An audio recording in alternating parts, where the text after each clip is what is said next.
আজকে সেতাবগঞ্জ বাজারে গিয়েছিলাম কুরবানির জন্য গরু কিনতে, কিন্তু গরু কিনতে গিয়ে মনে হচ্ছিল যেন আমি গরু হয়ে গেছি। বাজারে এমন অবস্থা যে পা রাখার মতো জায়গা নেই, মনে হচ্ছিল যেন গরুর থেকে মানুষের সংখ্যাই বেশি।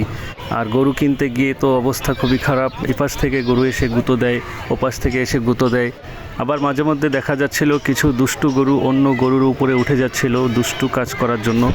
তো যাই হোক, প্রথমে পুরো বাজারটি আগে ঘুরে দেখলাম, ঘুরে ফিরে দেখলাম যে কোথায় কী ধরনের গরু উঠেছে।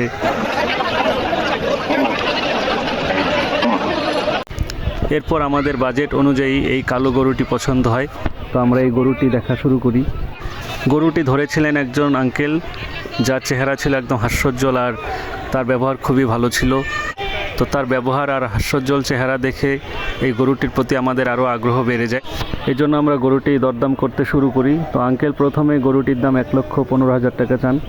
তো আমরা আমাদের পছন্দ মতো একটি দাম বলি, কিন্তু আঙ্কেল বলেন যে না, এত কম দামে তো দেওয়া সম্ভব না, কারণ গরুর পিছনে আমাদের অনেক খাটতে হয়েছে। এই জন্য আঙ্কেল তারপরে দাম কমিয়ে 1,10,000 টাকা বলেন।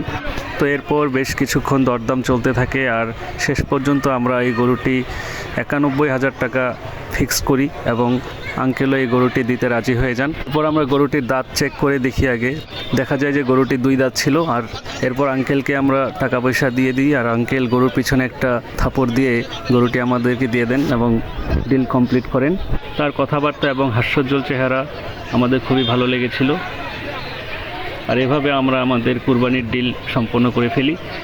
এরপর গরুটি নিয়ে খুশি মনে আমরা বাড়িতে চলে আসি, কিন্তু আসার সময় তো অবস্থা খুবই খারাপ, কারণ আপনারা তো জানেনই যে একটা গরু নিয়ে যাওয়ার সময় আপনাদের একটু পর পরে মানুষ দাম জিজ্ঞাসা করে গরু কত।